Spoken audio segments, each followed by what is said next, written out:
A lot of news to get to, but just your initial reaction to the airstrikes last night.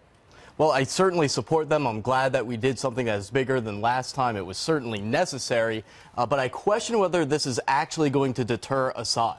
Because you only struck at the chemical weapons sites. He doesn't really care about them. What he cares about is expanding his territory and holding on to power. So what he's going to say is, even if I got bombed, do I control more territory as a result of the chemical attacks? Is my rule stronger? If so, then I'll do it again. Yeah, within that, Ryan, though, we were told that he had gotten rid of his chemical weapons. I mean, the Russians were supposed to work with him to get rid of them. Kerry, Obama assured us that that happened. How did we get to this point where he still has them and he's still using them? Basically weakness. So what basically it came down to is that under the Obama administration, we came very close to launching some very limited airstrikes on Assad. They came up with a deal. They said, look, I'll give up, or I claim to give up my chemical weapons stockpile. Gave up a lot of them. I supported going along with it, so we got rid of at least some of them and avoided getting into a war. But then after that happened, he started using chemical weapons on a small basis and then started increasing and increasing and increasing. And then it came up to Trump to try to enforce Obama's red line now twice. Well, Ryan, let's take you back just for our viewers to remember what the Obama administration, Ambassador Rice, Secretary Kerry had to say at the time that got us to this. Take a look.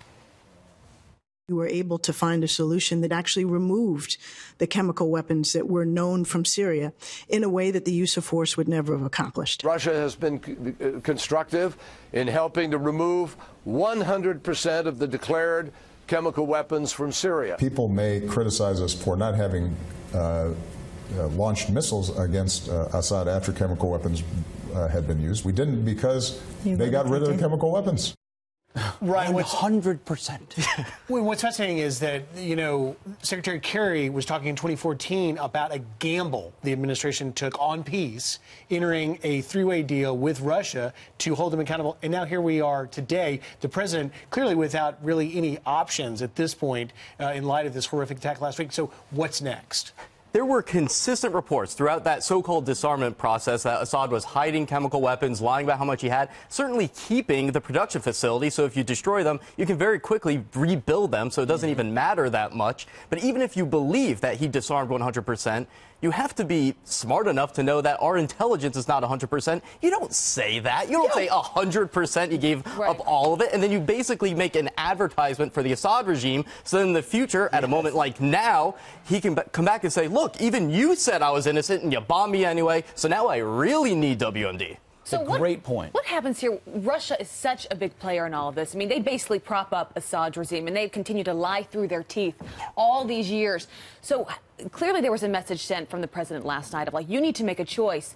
Do you think Russia will change their ways at all from this? Are they going to double down even more? They said that they will respond. None of their people were killed, so maybe they will back down. What do you think will happen?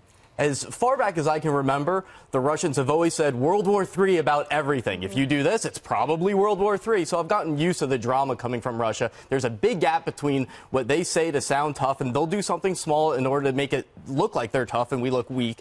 But it won't be that important, probably, and because that's the pattern. Think about the first strike that Trump did on that Syrian airbase. The Russian pilots got out. We called, we said, look, you better get out of there because we don't want to kill your guys and get into a big fight with you. And so they left. And that happened again with the naval assets that Russia had. But they'll probably do something, even if it's a cyber attack. Putin will do something just to say, yeah, I got just a little bit. But it'll be minimal. You know, John Kerry's on 100%. Ryan, 100% of the time you bring your knowledge to this. Thank you. It's a real 100%, not a chemical John Kerry 100%. Thank you, Ryan. Thank you. Good to see you this morning.